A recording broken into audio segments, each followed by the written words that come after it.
Hello एमर्स, आज हम लोग मोशन का अंतिम टॉपिक करने जा रहे हैं। इससे पहले हम लोगों ने लगभग सभी टॉपिक को मोशन के अंदर कवर किया और लगभग खूब बड़ा सा वीडियो बनाया है। हम लोगों ने खूब बड़ा सा लेक्चर रिकॉर्ड किया है मोशन के अंदर। लेकिन आप इस पूरे लेक्चर को जब देखेंगे तो मोशन आपके रग रग में दौड़ेगा। इसका मतलब ध्यान से समझिएगा, जो आपके ब्लड में मोशन हो रहा है वो मोशन ब्लड में हो जाएगा। चलिए बाद में समझिएगा इसको। मैं समझा रहा हूँ कि हम लोग लास्ट टॉपिक पढ़ने जा रहे हैं मोशन का। लास्ट मतलब दो लास्ट टॉपिक है, मतलब दो बचे हैं। तो फर्स्ट वाला जो रहेगा वो हमारा रहेगा motion under gravity, motion under gravity.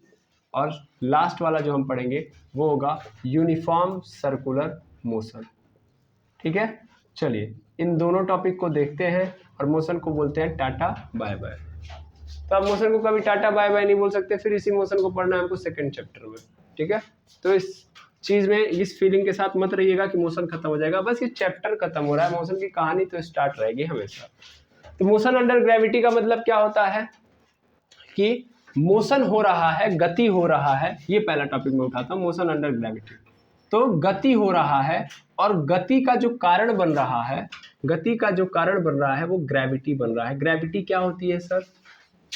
Question है मेरा, gravity, what is gravity? Sir gravity is nothing but it is the force which is caused by earth. यानी एक प्रकार का क्या है, ये फोर्स है। ग्रेविटी एक प्रकार की क्या है? फोर्स है जो हमारी अर्थ किसी भी मासिव बॉडी पर, यानी जिसके पास मास होता है उस बॉडी पर क्या करती है? लगाती है और क्या करती है? अपनी ओर खींचती है। ठीक है, पृथ्वी के पास अपने द्रव्यमान के कारण, अपने मास के कारण, ध्यान दीजिएगा, कोई भी, मैं पहले इस पृथ्वी को हटाता हूं, मैं पहले एक चीज एक्सप्लेन करता हूं। किसी भी ऑब्जेक्ट के पास यदि मास है, क्या है? मास है। यानी मास को क्या बोलते हैं हम लोग? द्रव्यमान। तो द्रव्यमान मतलब उसका जो वजन है। ठीक है, उसका जो वजन, यानी जिन कणों से मिलकर बना है उन सभी कणों का अगर मैं वजन डिफाइन करूं तो क्या कहलाएगा? वो द्रव्यमान कहलाएगा। तो किसी भी द्रव्यमान वाली बॉडी, यानी जिस भी ऑब्जेक्ट को उठा रहे हैं, अगर उसके पास द्रव्यमान है तो उस द्रव्यमान वाले ऑब्जेक्ट के चारों ओर एक क्षेत्र जनरेट हो जाता है। क्या हो जाता है? क्षेत्र, एक एरिया बन जाता है। इस एरिया को या इस फील्ड को क्या बोलते हैं? इस फील्ड को नाम देते हैं ग्रेविटेशनल फील्ड। क्या बोलते हैं? Gravitational field. ये किसी भी ऑब्जेक्ट का क्या है? ये फंडामेंटल प्रॉपर्टी है। यानी कोई भी ऑब्जेक्ट होगा उसके पास मास होगा ही होगा, तभी तो ऑब्जेक्ट या सब्सटेंस कहला रहा है। भाई सब्सटेंस की प्रॉपर्टी क्या थी? भले दो कंडीशन रखे हुए हैं पहले ही कि भैया उसके पास क्या होना चाहिए? मास, और दूसरा क्या होना चाहिए? एरिया कवर करता हो। बोला गया है ना, यानी जहाँ पे रखा जाए स्पेस ऑक्यूपाई, जगह घेरता हो। तो दो कंडीशन जो फॉलो करता है सब्सटेंस कहलाता है। पहला कंडीशन ही बोल रहा है कि मास होना ही चाहिए। तो अगर किसी भी ऑब्जेक्ट के पास मास है तो उसके चारों ओर क्या बन जाएगा? एक एरिया बन जाएगा, एक ग्रेविटेशनल फील्ड बन जाएगा। एक ग्रेविटेशनल फील्ड का मतलब गुरुत्वाकर्षण क्षेत्र। और वो गुरुत्वाकर्षण क्षेत्र के कारण क्या होगा? इस गुरुत्वाकर्षण क्षेत्र के कारण क्या होगा कि जब एक दूसरा ऑब्जेक्ट आएगा तो उस ऑब्जेक्ट के भी चारों ओर क्या होगा? गुरुत्वाकर्षण क्षेत्र होगा। और जब इसके गुरुत्वाकर्षण क्षेत्र के अंदर जब कोई दूसरा ऑब्जेक्ट प्रवेश करेगा, यानी एंट्री मारेगा, तो ये क्या करना स्टार्ट करेगा? उसको अपनी ओर खींचना स्टार्ट कर देगा। ठीक है, सिंपल ये लॉ होता है। ये बहुत बेसिक लॉ है कि एक ऑब्जेक्ट है, मास है, तो उसके चारों ओर क्या है? एक ग्रेविटेशनल फील्ड बनेगा। उस ग्रेविटेशनल फील्ड के अंदर कभी भी कोई ऑब्जेक्ट एंट्री मारेगा तो क्या करना स्टार्ट करेगा? खींचना स्टार्ट कर देगा। हमारे नेचर के अंदर चार तरीके के फोर्सेस होते हैं। इन चारों में जो सबसे कमजोर बल होता है वो कौन सा होता है? गुरुत्वाकर्षण बल होता है। ठीक है, तो इसीलिए जब ये खींचता है तो इतना फील नहीं होता है। जैसे मान लीजिए न्यूटन साहब ने ये बोला हुआ है कि भैया ये ऑब्जेक्ट है, ये ऑब्जेक्ट का क्या होगा? मतलब मास होगा, और मास होगा तो इसके चारों ओर क्या होगा? अपना एक ग्रेविटेशनल फील्ड।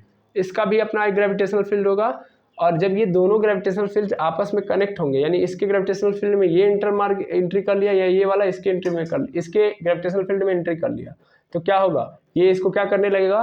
खींचने लगेगा। लेकिन हमको लग रहा है क्या कि ये खींच रहा है? नहीं खींच रहा है। इसका कारण क्या है? क्योंकि इसका कारण है कि इन दोनों की जो ग्रेविटेशनल फील्ड है, मतलब ये दोनों एक दूसरे को क्या अट्रैक्ट करेंगे? इससे भयंकर ग्रेविटेशनल फील्ड तो इनके चारों ओर ऑलरेडी है। यानी इनका जो ग्रेविटेशनल फील्ड है वो ऑलरेडी किसी और के ग्रेविटेशनल फील्ड में है, और वो कौन है? पृथ्वी। भाई जिसका जितना मास उतना बड़ा उसका ग्रेविटेशनल फील्ड। यानी उसका उतना बड़ा एरिया। समझ पा रहे हो? तो अगर मैं पृथ्वी की बात करूं तो इस ऑब्जेक्ट की बात करूं तो पृथ्वी का जो द्रव्यमान होता है बहुत ज़्यादा होता है भारी, और पृथ्वी तो बहुत भारी होती है, तो बहुत भारी, तो इसका मतलब उसका जो एरिया होगा, ग्रेविटेशनल फील्ड का जो एरिया होगा वो क्या होगा, बहुत ज़्यादा होगा कि नहीं होगा? इस बोर्ड के बराबर क्या, इस बोर्ड, ये बोर्ड खुद ऑलरेडी किसके अंदर चल रहा है, पृथ्वी के ग्रेविटेशनल फील्ड के अंदर। क्या मेरी बात समझ पा रहे हो? मैंने ये बोला कि कोई भी ऑब्जेक्ट है जिसके पास द्रव्यमान है, उस द्रव्यमान के कारण उसके चारों क्या बनेगा, ग्रेविटेशनल फील्ड, और उस ग्रेविटेशनल फील्ड के अंदर कोई भी ऑब्जेक्ट को आप डालोगे तो उसके ऊपर क्या अप्लाई हो जाएगा, एक फोर्स अप्लाई हो जाएगा। उस फोर्स को हम लोग क्या बोलते हैं, ग्रेविटेशनल फोर्स। क्या बोलते हैं, ग्रेविटेशनल फोर्स। और कभी भी अभी फोर्स के बारे में नहीं पढ़ना है मुझे, लेकिन मैं सिंपल बता रहा हूँ, जब भी फोर्स लगेगा तो बॉडी के अंदर वो क्या करेगा, उसके बॉडी के स्टेट में क्या लेके आएगा, चेंज। क्या लेके आएगा, चेंज। अगर ऑब्जेक्ट रेस्ट में है तो क्या कराएगा, मोशन। क्या कराएगा, मोशन।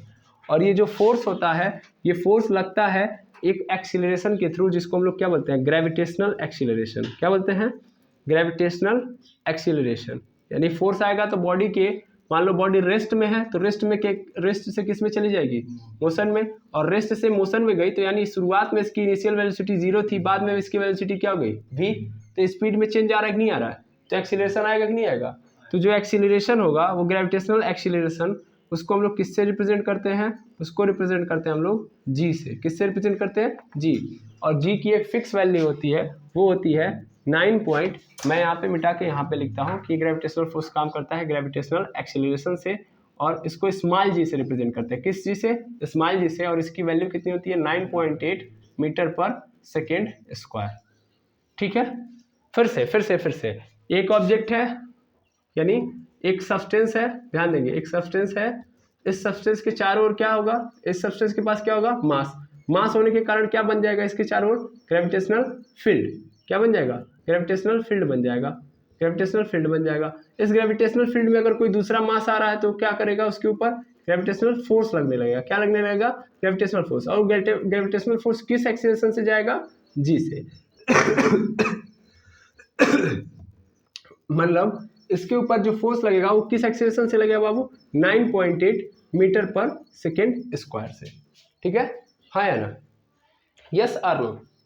बिल्कुल, जिसका जितना ज़्यादा बॉडी, मतलब जिसका जितना मास, यानी जितना मास बढ़ाओगे, यानी mass is directly proportional to gravitational field. Gravitational field मतलब क्या है इसका, कि जितना ज़्यादा मास बढ़ेगा, द्रव्यमान बढ़ाओगे, ग्रेविटेशनल फील्ड भी क्या होगी, बड़ी होती जाएगी। समझ में आ रहा है ना, हाँ या ना।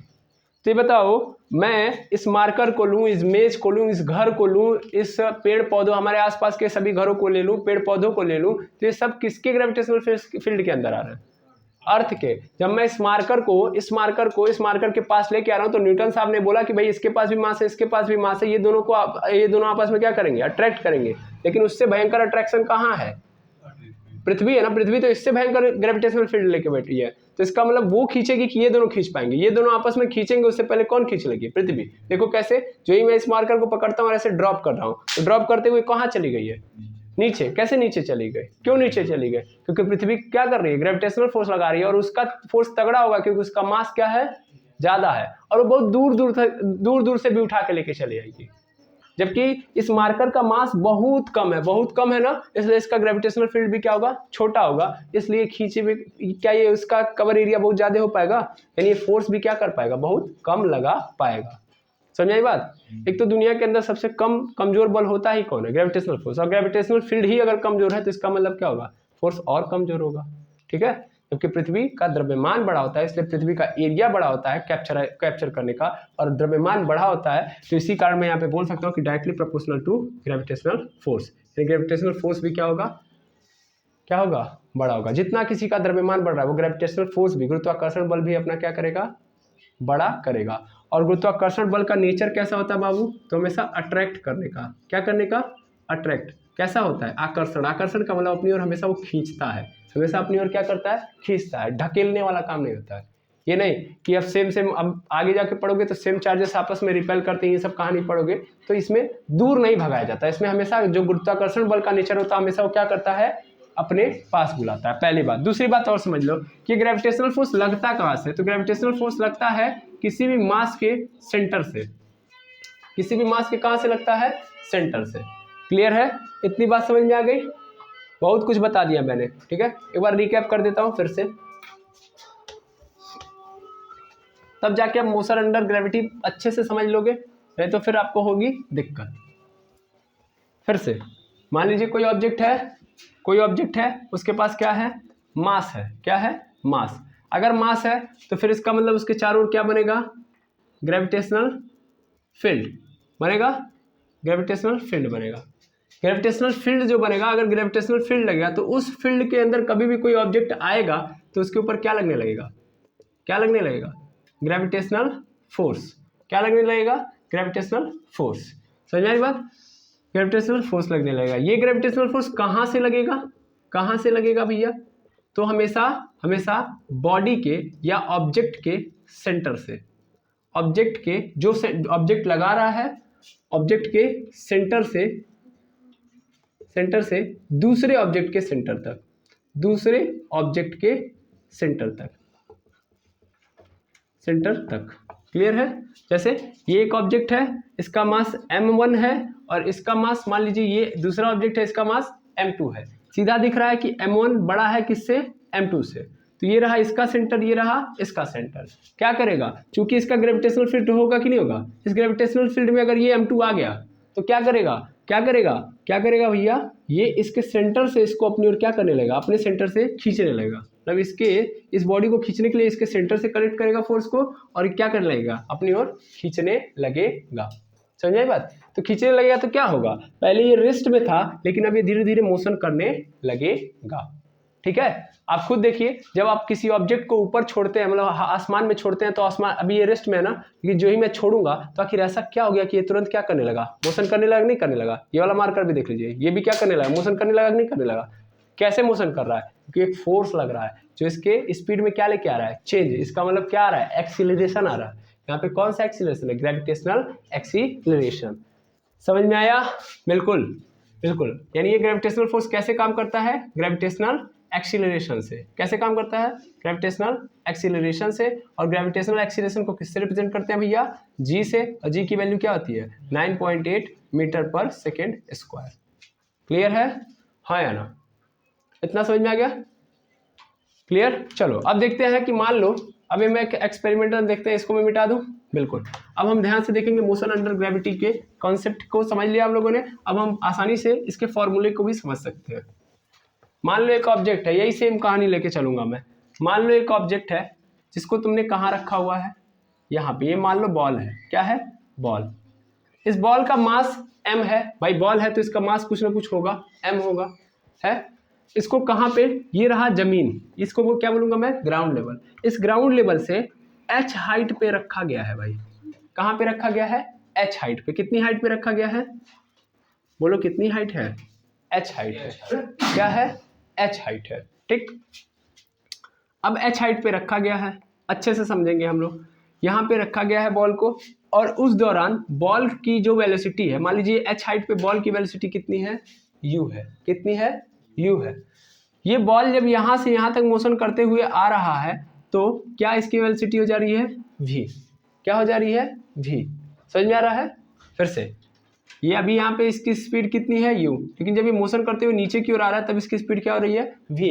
इसका रीजन क्या है? खुद बताओ ना। अभी m मास का ऑब्जेक्ट जब हाइट ऊपर जाएगा तो ग्रेविटी इसको कहाँ खींचेगी? नीचे। किस एक्सीलरेशन से भैया? g से। g की वैल्यू 9.8 मीटर पर सेकेंड स्क्वायर। क्या लगेगा कि नहीं लगेगा इसका फोर्स?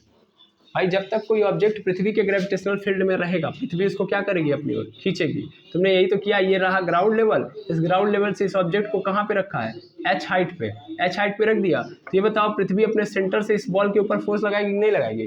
क्यों लगाएगी? क्योंकि ये बॉल के पास क्या है? मास है, और ये किसके अंदर रखा हुआ है? ग्रेविटेशनल फील्ड के अंदर रखा हुआ है, पृथ्वी के। तो पृथ्वी इसको अपनी ओर खींचेगी। ये बॉल खींचेगा कि पृथ्वी खींचेगी? सर पृथ्वी ज्यादा तेज खींचेगी क्योंकि इसके पास मास ज्यादा है, तो फोर्स भी इसका क्या होगा? ज्यादा। क्लियर है? अगर मान लो यही बॉल को मैं कहाँ रख दिया? यहाँ पे। अब ये पृथ्वी खींचेगी? ये पृथ्वी के ग्रेविटेशनल एक्सेलरेशन से क्या है? ग्रेविटेशनल फील्ड से बाहर है, तो पृथ्वी इसको नहीं खींचेगी। जब तक ये इसके ग्रेविटेशनल फील्ड में नहीं आता पृथ्वी इसको नहीं खींच पाएगी। अगर मान लो कोई ऑब्जेक्ट है, अगर उस ऑब्जेक्ट को क्या करना है, पृथ्वी के ग्रेविटेशनल फील्ड से बाहर जाना है, मतलब तुम चाह रहे हो कि इस बॉल को मैं ऐसे छोड़ूं, मतलब इस मार्कर को ऐसे छोड़ूं और ये मार्कर कहाँ ना जाके गिरे, नीचे, पृथ्वी पे ना गिरे, तो इसका मतलब तुमको क्या करना पड़ेगा, इस मार्कर को पृथ्वी के ग्रेविटेशनल फील्ड से कहाँ ले जाके रखना पड़ेगा, बाहर। तो बाहर जाने के लिए इसको क्या करना पड़ेगा, तो अगर किसी भी ऑब्जेक्ट को तुम लोग कितनी स्पीड, मतलब इस बॉल को तुम लोग किस स्पीड से फेंक दो, तो 11.2 किलोमीटर पर सेकंड की स्पीड से फेंक दो, यानी 1 सेकंड में कितना किलोमीटर ट्रेवल कर जाए, 11.2 किलोमीटर की स्पीड से अगर कोई बॉल जा रहा है, इस स्पीड से अगर तुम फेंक रहे हो, तब जाके ये बॉल इस पृथ्वी के ग्रेविटेशनल फील्ड को क्या कर पाएगा, क्रॉस कर पाएगा। और अन्यथा जब ऊपर जाएगा तो पृथ्वी कहाँ खींच रही होगी, हमेशा नीचे, तो हमेशा उसकी स्पीड क्या हो रही होगी, कम, क्योंकि एक्सीलरेशन कहाँ की ओर है, नीचे की ओर। एक्सीलरेशन कहाँ की ओर है, नीचे की ओर। तो एक्सीलरेशन नीचे की ओर है तो स्पीड ऊपर जा पाएगी। तुम लोगों ने क्या सीखा हुआ है, तुम लोगों ने ये सीखा हुआ कि मान लो ये रही कार जब आगे जा रही है v वेलोसिटी से और मैंने ब्रेक दबाया, तो ब्रेक का एक्सीलरेशन किधर की ओर हो जाता है, पीछे की ओर होना, तो इसकी स्पीड धीरे धीरे क्या हो जाती है, कम होते होते क्या हो जाती है, जीरो, यानी स्पीड घटने लगेगी। जब ब्रेक दबाओगे तो स्पीड क्या होने लगती है, घटने लगती है। क्यों, क्योंकि ब्रेक दबाने से एक्सीलरेशन की डायरेक्शन किधर हो जाती है, पीछे, और स्पीड की डायरेक्शन किधर हो जाती है, आगे। यहाँ पे क्या स्थिति उत्पन्न होगी, रिटार्डेशन की। कहाँ किसकी स्थिति उत्पन्न हो जाएगी, रिटार्डेशन। समझ में आ रहा है, हाँ या ना। तो स्पीड कम होना स्टार्ट हो जाएगी जब एक्सीलरेशन की डायरेक्शन क्या रहेगी, अपोजिट। एक्सीलरेशन की डायरेक्शन अपोजिट तो स्पीड में क्या आएगा, चेंज। कैसा चेंज, धीरे धीरे होने लगेगी, डीएक्सीलरेट होने लगेगी। और अगर मान लो इस डायरेक्शन में अब बॉल जाना चाह रहा है, मूव करना चाह रहा है, यानी स्पीड इसकी इस डायरेक्शन में और एक्सीलरेशन भी इसी डायरेक्शन में है, तो आगे की ओर एक्सीलरेशन जब है, मतलब सेम डायरेक्शन में, वेलोसिटी और एक्सीलरेशन की डायरेक्शन सेम है, तो उस कंडीशन में स्पीड क्या होगी, बढ़ेगी। उस कंडीशन में स्पीड की डायरेक्शन क्या होगी, बढ़ेगी। यानी एक्सीलरेशन और वेलोसिटी की डायरेक्शन सेम, तो स्पीड में चेंज जो आएगा वो कैसा होगा, पॉजिटिव होगा और बढ़ेगा स्पीड। जबकि अगर एक्सीलरेशन की डायरेक्शन अपोजिट, तो वेलोसिटी क्या होगी, घटेगी। समझ में आ रही बात। यानी बॉल का डिस्प्लेसमेंट हो रहा है और जिस डायरेक्शन में बॉल का डिस्प्लेसमेंट हो रहा है उसी डायरेक्शन में एक्सीलरेट हो रहा है, यानी उसी डायरेक्शन में एक्सीलरेशन हो रहा है, तो इसका मतलब स्पीड बढ़ेगी। अगर मान लो किसी बॉल को तुम डिस्प्लेस कर रहे हो इस डायरेक्शन में और एक्सीलरेशन किस डायरेक्शन में, इस डायरेक्शन में, तो स्पीड क्या होगी, आगे जाने पर घटेगी। क्लियर है, हाँ या ना, बोलो यस और नो। बिल्कुल। चलो इतना सब कुछ समझा दिया मैंने तुम लोग को। अब यहाँ पे बस समझ लो, कहानी खत्म करते हैं। ध्यान देना कि ये बॉल को जब मैं ऊपर लेके गया तो बॉल की इस पोजीशन पे वेलोसिटी कितनी है, u, और जाहिर सी बात है पृथ्वी कहाँ खींचेगी, नीचे। पृथ्वी कहाँ की ओर खींच रही है बाबू, नीचे। बॉल कहाँ जा रहा है, अगर ऊपर की ओर, तो इसकी स्पीड क्या हो रही होगी, कम हो रही होगी कि नहीं हो रही होगी, क्योंकि पृथ्वी कहाँ लाना चाह रही है इसको, नीचे। और बॉल की डिस्प्लेसमेंट कहाँ पे हो रही है, ऊपर की ओर। तो डिस्प्लेसमेंट ऊपर होगा तो वेलोसिटी और एक्सीलरेशन नीचे होगा, तो क्या होगा, इस एक्सीलरेशन के कारण क्या होगा, ये रिटार्डेशन उत्पन्न करेगा कि नहीं करेगा। इसका मतलब ये स्पीड को क्या करेगा, कम। तुम खुद ही देखो ना, इस मार्कर को जब मैं फेंकूंगा तो इस मार्कर को जाने, ध्यान से देखना, ये मार्कर है, मैंने इसको फेंका तो एक पर्टिकुलर हाइट तक आने के बाद फिर कहाँ चला गया, नीचे। क्या हुआ, ध्यान से देखना, ये ऐसे गया और यहाँ पे आते आते इसकी स्पीड क्या हो गई थी, जीरो। यहाँ पे देखो, यहाँ से मैंने बहुत तेज स्पीड से फेंका, लेकिन जो ही फेंका, लेकिन यहाँ तक आते, यहाँ तक आई है, यहाँ पे आने के बाद क्या हुआ, इसकी स्पीड क्या हो गई, जीरो, और फिर से क्या होने लगी, नीचे की ओर जाने लगी, और नीचे की ओर फिर इसकी स्पीड क्या होने लगेगी, बढ़ने लगेगी। तुम लोग बॉल पकड़ना, बॉल को खूब स्पीड से फेंकना, तो बॉल जब इधर से फेंकोगे तो बहुत स्पीड से जाएगी, बहुत स्पीड से जाएगी, लेकिन एक पॉइंट तक जाते जाते जाते जाते जाते क्या हो जाएगी, स्लो। क्यों हो जाएगी स्लो, क्योंकि एक्सीलरेशन कहाँ की ओर है, नीचे की ओर, तो स्पीड को हमेशा वो क्या कर रहा होगा, घटा रहा होगा।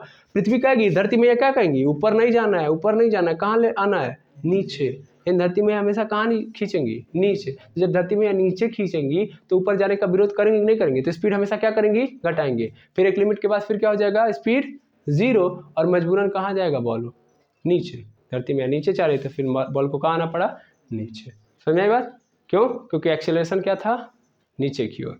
तो जब बॉल ऊपर से नीचे की ओर जाता है तो स्पीड घटते घटते घटते एक पॉइंट पे आके क्या हो जाती है, जीरो, और फिर वहाँ से फिर जीरो से फिर क्या होगी, स्टार्ट होगी बढ़ना, और बढ़ते बढ़ते बढ़ते स्पीड बढ़ने लगेगी, नहीं बढ़ने लगेगी। तो जब नीचे आ रहा होगा तो स्पीड बढ़ रही होगी, जब ऊपर जा रहा होगा तो मोशन अंडर ग्रेविटी में इस बात को याद रखना कि जब किसी बॉल को जब ऊपर की ओर फेंक रहे हो तो स्पीड क्या होगी, कम, और जब नीचे की ओर आ रहा होगा बॉल तो स्पीड क्या होगी, ज़्यादा। ठीक है, इस बात को याद रखना। अब चलो ध्यान से देखो, डिस्प्लेसमेंट कितना हुआ है, h, मतलब ध्यान से समझो, इस a पॉइंट से मैं u पॉइंट तक लेके गया हूँ। चलो यहाँ से ऐसे कर लेते हैं हम लोग, यहाँ से मैं यहाँ तक देखता हूँ, या सिंपल सिंपल लेके चलता हूँ। हाँ चलो, यू है, वी है, ये ए पॉइंट है, बी पॉइंट है। मतलब पहले ये बॉल कहाँ पे है, चलो देखो ये ए पॉइंट पे है। नहीं ऐसे मत करो, तुमने बॉल फेंका, ऐसे मैं सिंपल कर लेता हूँ नहीं तो दिक्कत होगी। ये पॉइंट ए है, ये पॉइंट बी है। शुरुआत में इसकी स्पीड कितनी थी, यू, लेकिन इस पॉइंट तक पहुँचते पहुँचते इसकी स्पीड क्या हो गई, वी। इसने कितना डिस्प्लेसमेंट कवर किया बाबू, एच किया है कवर। और एक्सीलरेशन कौन सा लग रहा होगा सर, ग्रेविटेशनल एक्सीलरेशन। आई बात समझ में। तो जब भी किसी बॉडी को तुम फ्री फॉल, यहाँ पे मोशन अंडर ग्रेविटी का मतलब क्या है, फ्री फॉल भी है। क्या है, फ्री फॉल। अगर किसी बॉल को स्वतंत्रता पूर्वक जब तुम छोड़ देते हो, तो जब किसी बॉल को तुम स्वतंत्रता पूर्वक छोड़ देते हो, तो स्वतंत्रता पूर्वक छोड़ने के बाद उसकी जिम्मेदारी किसकी हो गई, धरती मैया की। किसकी हो गई, धरती मैया की। जब तुम सीधा सीधा क्या करोगे, फ्रीली छोड़ दोगे एक ऑब्जेक्ट को, कहाँ पे, धरती पे, तो उसकी जिम्मेदारी कौन ले लेती हैं, धरती मैया।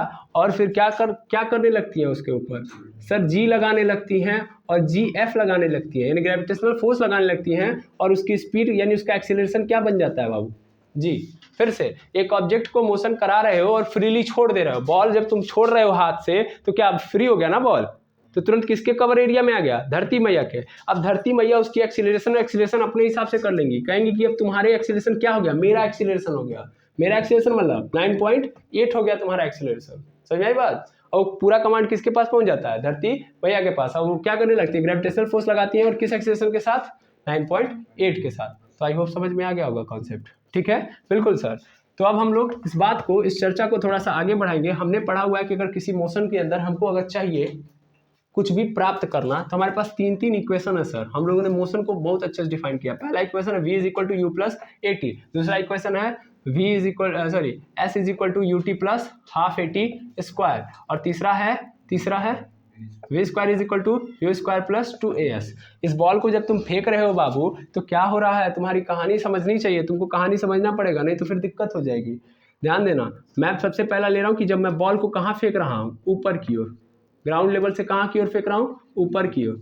अभी मैं क्या करूँगा, ग्राउंड लेवल से जब बॉल नीचे की ओर आएगा तब दूसरा देखूंगा। ठीक है, तो पहला पॉइंट मैंने क्या लिया कि बॉल, मैं यहाँ से ग्राउंड लेवल से बॉल को ऊपर तक फेंका हूँ, तो ये बॉल ऊपर की ओर गया है, तब क्या इक्वेशन बनेगा भाई। शुरुआत में इसकी इनिशियल वेलोसिटी थी, मतलब इसके पास शुरुआत में वेलोसिटी u थी, फाइनल वेलोसिटी भी बाद में क्या हो जा रही है, v। कोई दिक्कत नहीं है, बिल्कुल नहीं है sir. v is equal to u भी चलेगा। अच्छा ये बताओ, इसका एक्सेलरेशन कैसा एक्सेलरेशन होगा सर, ये मोशन अंडर ग्रेविटी है, क्योंकि आपने छोड़ दिया बॉल को, जो ही छोड़ा तो इसका एक्सेलरेशन किसके बराबर हो जाएगा, ग्रेविटेशनल एक्सीलरेशन, यानी जी के बराबर हो जाएगा। कितना हो जाएगा, यानी जो ए होगा वो किस में कन्वर्ट हो जाएगा, जी में। ए भी क्या बताता है, एक्सीलरेशन, और जी भी क्या है, एक्सीलरेशन। लेकिन ये एक्सीलरेशन किसका है, धरती मैया जो फोर्स लगाती है उसका है। और ये एक्सीलरेशन जो हम लोग अपने नॉर्मली यूज के लिए मशीन के अंदर हम जो जैसा चाहते हैं वैसा बनाते हैं, लेकिन धरती मैया अपने अनुसार फिक्स रखी हुई है एक्सीलरेशन, उसको क्या बोलते हैं, जी। क्या बोलते हैं,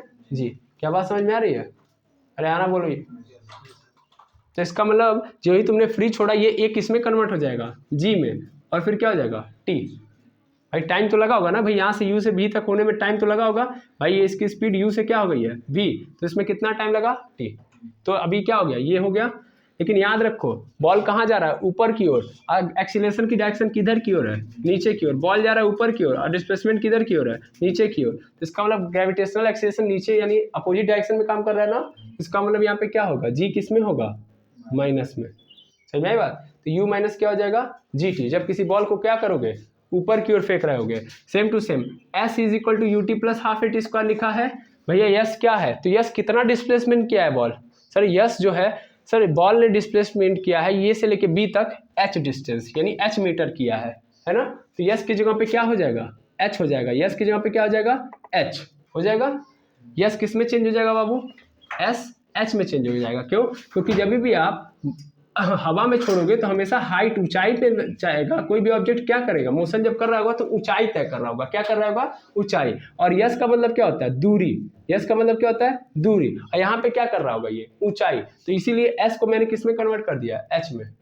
ठीक है भाई, इसी चीज को उठा के ऐसे पलट दो तुम, ऐसे ये ऊपर की ओर है तो एच है, जब मैं उठा के ऐसे पलट दूंगा तो ऐसे हो जाएगा, तो भी तो ये एच होगा। और ये एच क्या, एस के बराबर ही तो है। भाई नीचे रहता तो मैस मानते हैं, तो ऊपर रहता तो एच मान लेते, तो एच की जगह पे हम क्या रख देंगे, एच। अब ये एच क्या होगा सर, इनिशियल वेलोसिटी जितनी है उतनी रखूंगा, प्लस ए की जगह पे क्या कर देना है, जी कर देना है, यानी 1/g और यहाँ पे क्या हो जाएगा स्क्वायर, GT² हो गया। लेकिन बॉल कहाँ जा रहा है, ऊपर, तो एक्सीलरेशन की डायरेक्शन किधर की ओर रहेगी, नीचे, तो नीचे का मतलब नेगेटिव डायरेक्शन है, तो इसलिए क्या लगा दूंगा, माइनस। तो ध्यान देना, ये दूसरा फॉर्मूला, ये पहला हो गया। और फिर से यहाँ पे देखो v² is equal to u² plus 2as है, तो v² रहेगा ही, बाद में वेलोसिटी v हो जा रही है, शुरुआत में वेलोसिटी u है, प्लस 2 a की जगह पे क्या डाल देना है, g, और हाइट डिस्प्लेसमेंट कितना हो रहा है यहाँ पे, h। यहाँ पे फिर से कहानी वही बनेगी, एक्सीलरेशन की डायरेक्शन नीचे है, तो इसलिए अब बॉल कहाँ जा रहा है, ऊपर, तो इसलिए क्या होगा, माइनस में होगा, तो इसलिए u² माइनस 2gh बन गया, आया ना। अब मैं क्या करूँगा, चेंज कर दूंगा बाबू, चेंज क्या करूँगा, अभी मैं इसी चीज़ को यहाँ पे, ये तो ऊपर की ओर हो गया, अब ऊपर से नीचे की ओर करूँगा। जैसे मान लो ये रहा बॉल, ये रहा बॉल, ये बॉल कहाँ पे है, ऊपर है, कहाँ से, ग्राउंड लेवल से h हाइट पर, ग्राउंड लेवल से कितने हाइट पर है, h हाइट पर, h हाइट पर है अभी भी। और ध्यान देना, मान लो अब ये बॉल कहाँ से, इस A पॉइंट से B पॉइंट पे आ रहा है, दैट मीन्स A पे इसकी वेलोसिटी u होगी, और जब B पे आएगा तो इसकी वेलोसिटी क्या हो जाएगी, v। मान लो u से जब B तक मतलब इसकी स्पीड जब A से B तक आ रहा है, तो u से क्या हो रही है, v, और u से लेके B तक होने में कितना समय लग रहा है, t। स्पीड में चेंज आएगा कि नहीं आएगा, बिल्कुल आएगा सर, क्योंकि एक्सीलरेशन लग रहा है, कौन सा एक्सीलरेशन, धरती मैया वाला एक्सीलरेशन। कोई भी एक्सीलरेशन स्पीड में तो चेंज लेके आएगा ही आएगा, तुम खुद देखना ध्यान से, कैसे मैंने अपने मन से नहीं बोला है। जब मैं इस मार्कर को फेंक रहा हूं, तो ये मार्कर यहाँ पे आने के बाद क्या हो रहा है, इस पॉइंट पे आने के बाद क्या हुआ, जीरो हुआ है ना, और जीरो होने के बाद फिर स्पीड बढ़ने लगी, नहीं बढ़ने लगी, तो क्या हुआ, इसकी स्पीड में चेंज आया कि नहीं आया है, आया है, हाँ तो आया है। इसका मतलब क्या होगा कि ये पहले u रहा होगा, फिर बाद में क्या हो गया v, और u से v होने में कितना समय लगा है, t टाइम, कितना लगा है, t टाइम। डिस्प्लेसमेंट कितना इसे कवर किया है, h, और ग्रेविटेशनल एक्सीलरेशन इस पे कौन सा लग रहा होगा, कौन सा एक्सीलरेशन लग रहा होगा, जी। तो अभी ध्यान देना, अभी क्या हो रहा है, डिस्प्लेसमेंट किधर की ओर हो रहा है, नीचे की ओर, और एक्सीलरेशन की डायरेक्शन भी किधर है, नीचे की ओर, तो स्पीड क्या करेगा, बढ़ाएगा ना, और g क्या होगा, पॉजिटिव होगा कि निगेटिव होगा, पॉजिटिव होगा, सिंपल। और ये बॉल A से B तक आ रहा है, तो इसने कितना डिस्प्लेसमेंट ट्रेवल किया है, h। तो बस कुछ नहीं करना है, यहाँ पे A के जगह पे पॉजिटिव g डालना है, A की जगह पे क्या डालना है, पॉजिटिव g, बाकी s की जगह पे तो क्या डालूंगा मैं, h डालूंगा। यहाँ पे बस क्या करना था, A की जगह पे निगेटिव g डालना था, क्योंकि बॉल कहाँ की ओर जा रहा है, ऊपर की ओर, और एक्सीलरेशन की डायरेक्शन कहाँ है, नीचे की ओर, इसलिए।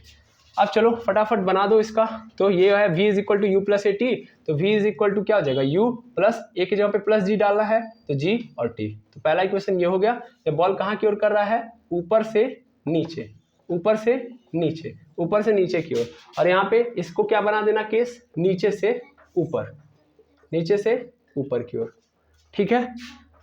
ये पहला इक्वेशन। दूसरा s is equal to u t plus half a t square, तो s की जगह पे क्या डाल दूंगा, h यू टी, यू ऐसे रहेगा, टी ऐसे रहेगा, प्लस यहाँ पे हाफ ऐसे रहेगा, a की वैल्यू क्या हो जाएगी, प्लस जी, यानी प्लस जी डाल दिया, और टी स्क्वायर, तो सेकंड इक्वेशन ऑफ मोशन। और यहीं पे थर्ड इक्वेशन ऑफ मोशन भी लिख लो, v square is equal to u square plus 2gh।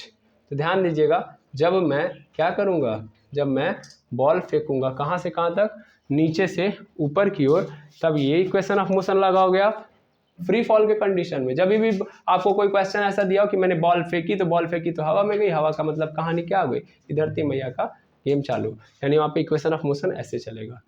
तो याद रखना, जितना तुमने ये पढ़ा है, ये वाला ये वाला ये वाला, ये सब कहाँ लगता है, ये जब स्ट्रेट पाथ पे मोशन हो रहा होता है, एक रास्ते पे कोई गाड़ी चल रही होती है, हवा में नहीं चल रही होती है, हल्का सा भी हवा में गई तो इसका मतलब क्या आ जाएगा, ये वाले इक्वेशन आ जाएंगे। समझ में आई बात, हाँ या ना।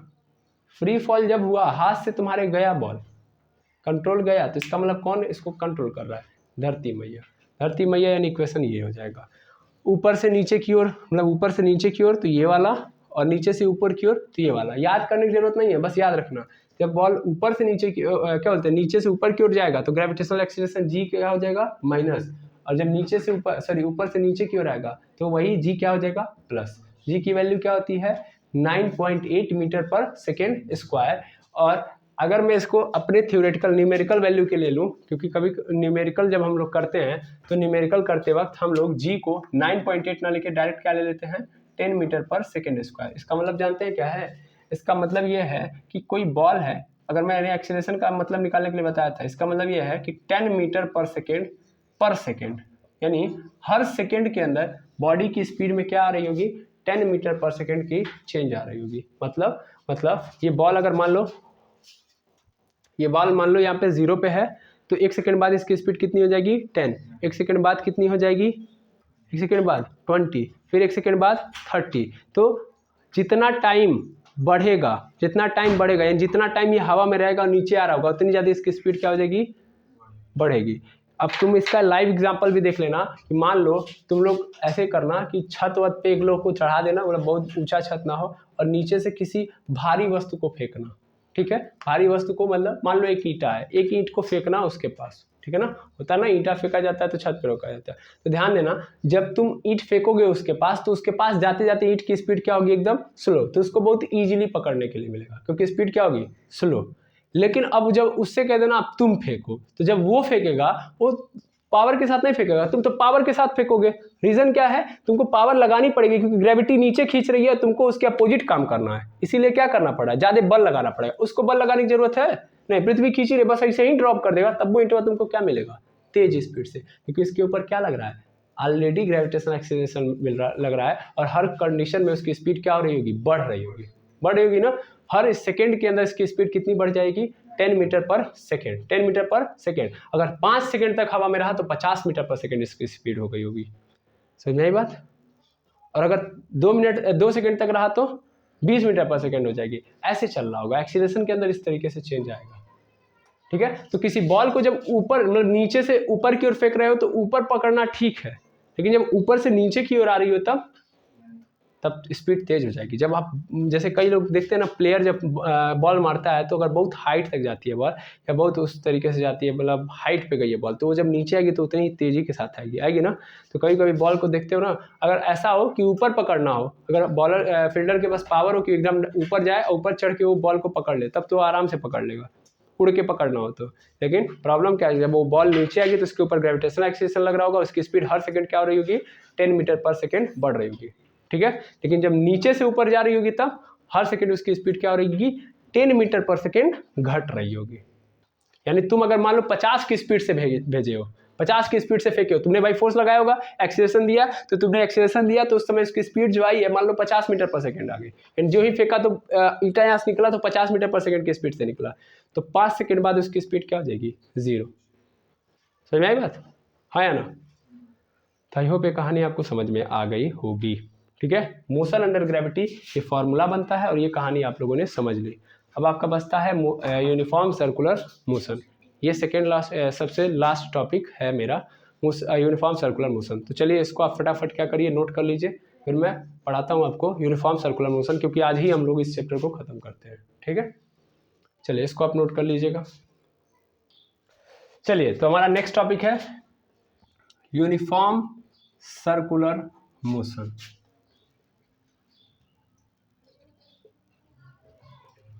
एक समान वृत्तीय गति, एक समान वृत्तीय गति। अब ये क्या है सर, गति है, हाँ गति है, कैसी गति है, वृत्तीय गति है। अब इसका मतलब समझिएगा, कोई भी ऑब्जेक्ट जब क्या कर रहा है, गोल गोल घूम रहा है, क्या कर रहा है, गोल गोल घूम रहा है, with a constant velocity, with a constant velocity, what I say, an object moving goal goal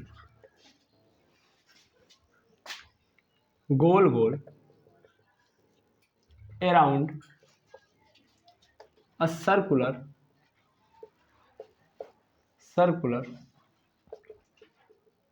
path with constant velocity, an object moving around a circular path with constant velocity, then that type of motion is called uniform circular motion. Simple है, ध्यान देना, ये uniform circular motion होगा।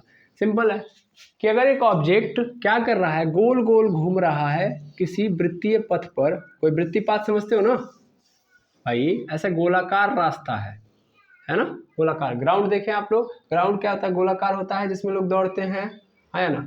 तो उस गोलाकार round पे या ग्राउंड पे एक ऑब्जेक्ट, जैसे यहाँ पे हमारे वहाँ एक देवेंद्र है, उनको मैं दौड़ा रहा हूँ, ठीक है। तो ये देवेंद्र है, देव बाबू, ठीक है, देवदास के देव बाबू। तो यहाँ पे ये दौड़ रहे हैं, ये दौड़ रहे हैं और कांस्टेंट वेलोसिटी से दौड़ रहे हैं भाई। कैसे दौड़ रहा है, कांस्टेंट वेलोसिटी। कांस्टेंट वेलोसिटी मान लीजिए यहाँ पे ये 20 मीटर पर सेकंड की स्पीड से दौड़ना स्टार्ट किए, तो इनकी स्पीड हर जगह पे, मैं यहाँ पे देखूँ देव बाबू को, तब देव बाबू यहाँ भी 20 मीटर पर सेकंड की स्पीड से दौड़ रहे हैं। देव बाबू को यहाँ पे जब मैंने देखा तो देव बाबू यहाँ भी किस स्पीड से दौड़ रहे हैं, यहाँ भी 20 मीटर पर सेकंड की स्पीड से दौड़ रहे हैं। फिर जब ये यहाँ पे पहुंचे तो भी इनकी स्पीड क्या थी, 20 मीटर पर सेकंड थी, यानी इनकी स्पीड ऑलवेज क्या है, कांस्टेंट है। समझ में आ रही बात। तो इसका मतलब यह है कि इनका जो मोशन है वो क्या कहलाएगा, यूनिफॉर्म सर्कुलर मोशन कहलाएगा।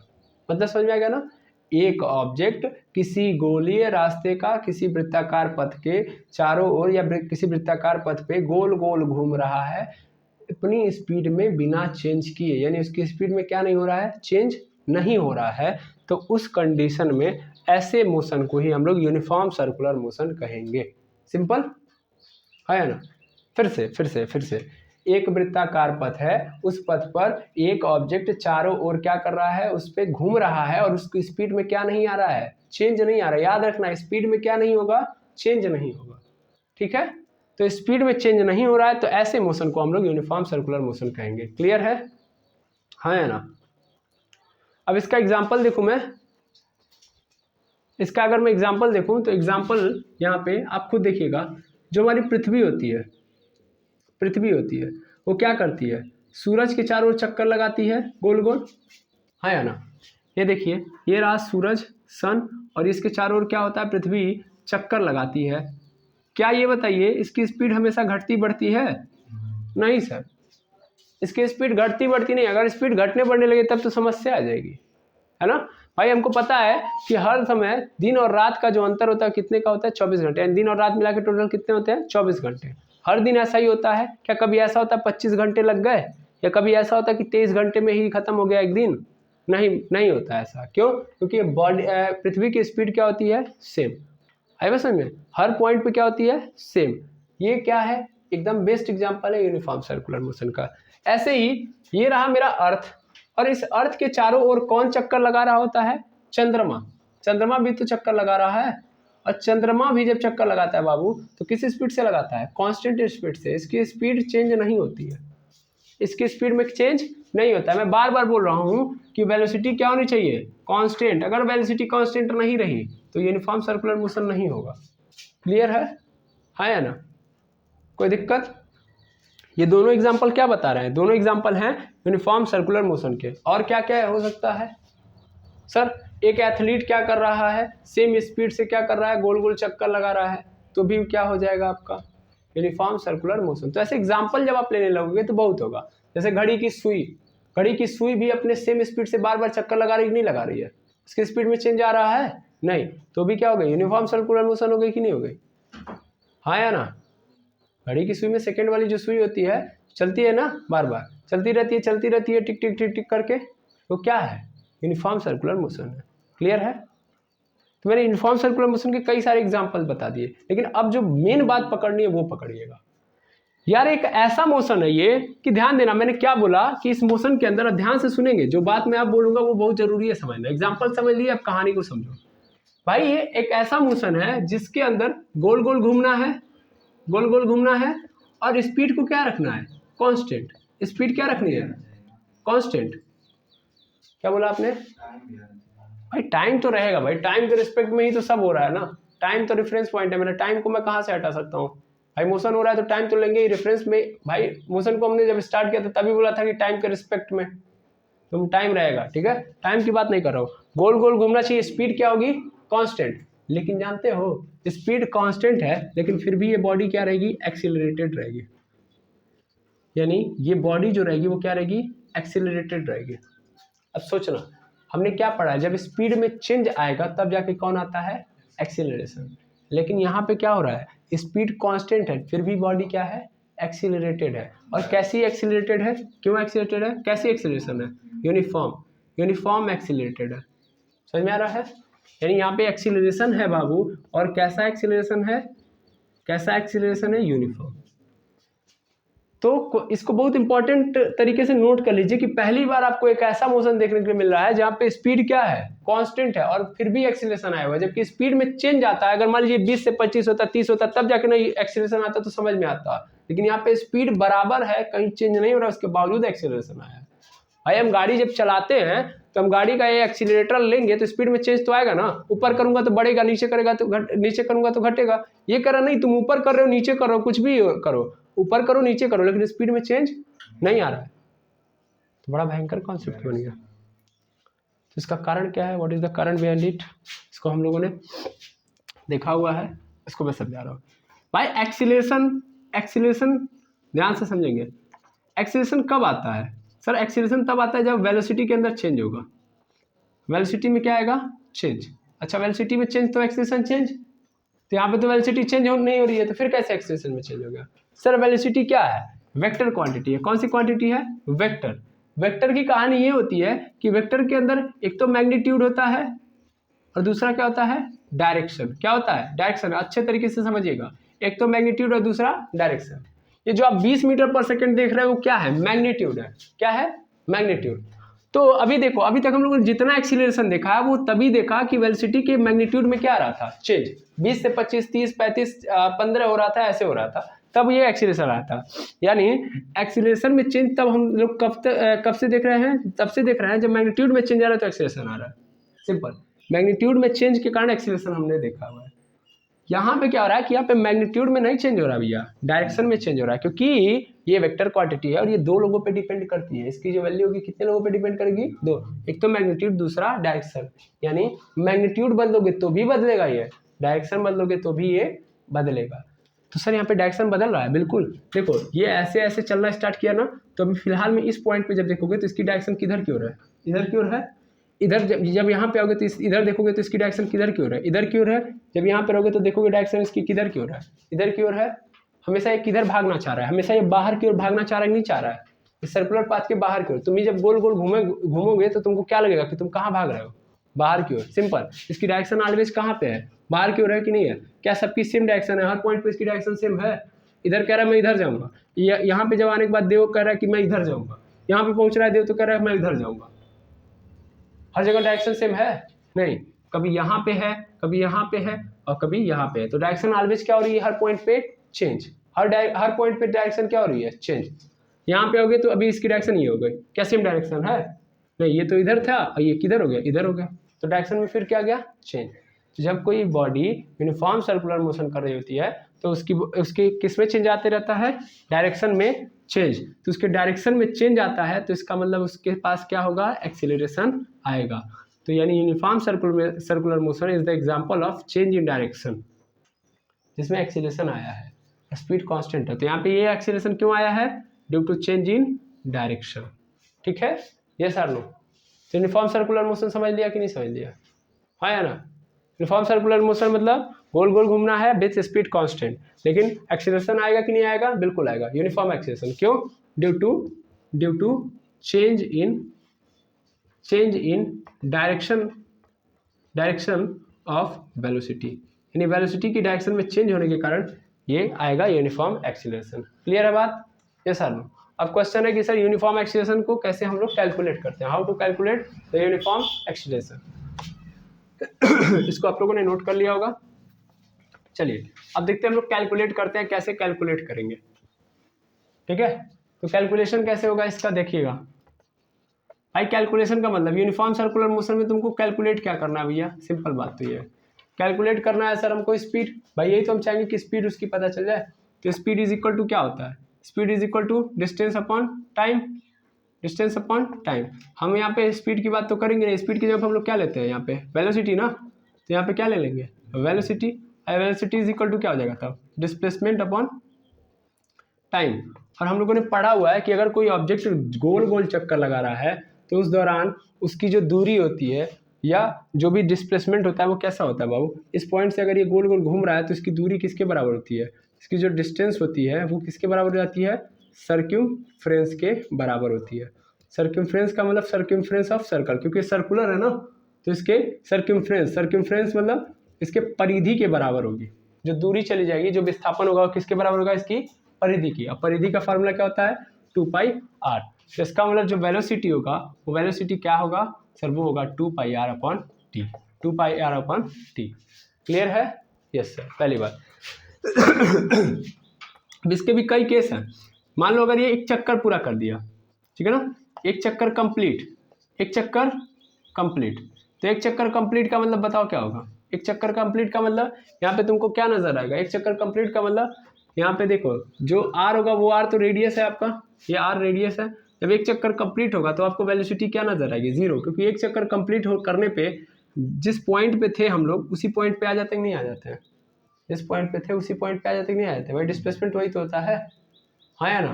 तो एक चक्कर पूरा करने का मतलब होता है कि एक चक्कर में जितना हम लोगों ने चला या जिस जहाँ से स्टार्ट किया, तो यहाँ से स्टार्ट किया फिर यहीं पे पहुँच गया, तो इस कंडीशन में वेलोसिटी क्या हो जाएगी, जीरो। ये डिस्प्लेसमेंट के टर्म में बताया जाता है। अदरवाइज यहाँ पे जीरो नहीं होने वाला है, हर पॉइंट पे क्या होने वाला है, 20 मीटर पर सेकेंड। कैसे कैलकुलेट करेंगे, तो आप इसको छोड़िए, कंडीशन छोड़िए, याद रखिए 2πr/t, ठीक है। तो इस तरीके से आप कैलकुलेट कर लेंगे यूनिफॉर्म सर्कुलर मोशन को। तो आई होप ये पूरी की पूरी कहानी समझ में आ गई होगी। अब आपका ये जो मोशन वाला चैप्टर होता है यहीं पे क्या होता है, समाप्त। अब आप न्यूमेरिकल लगाइए, कोई भी डाउट है तो उसको क्या करिए, यूट्यूब के कमेंट सेक्शन में या टेलीग्राम चैनल पे हमें बताएं, ताकि हम उसके डाउट को सॉल्व करें। और मोशन से कहीं भी किसी भी बुक से आप लगाइए, कोई भी डाउट आ रहा है, कोई भी कॉन्सेप्ट आपका डाउटफुल है तो उसको जरूर हमें बताएं, ताकि हमें भी अच्छा लगेगा कि आप हमसे क्वेश्चन पूछेंगे तो हम उसको और अच्छे से समझा पाएंगे या और सीख पाएंगे या सिखा पाएंगे। तो आज के लिए इतना ही। Thank you very much aimers. मिलते हैं नेक्स्ट चैप्टर में जो हमारे लिए नया होगा।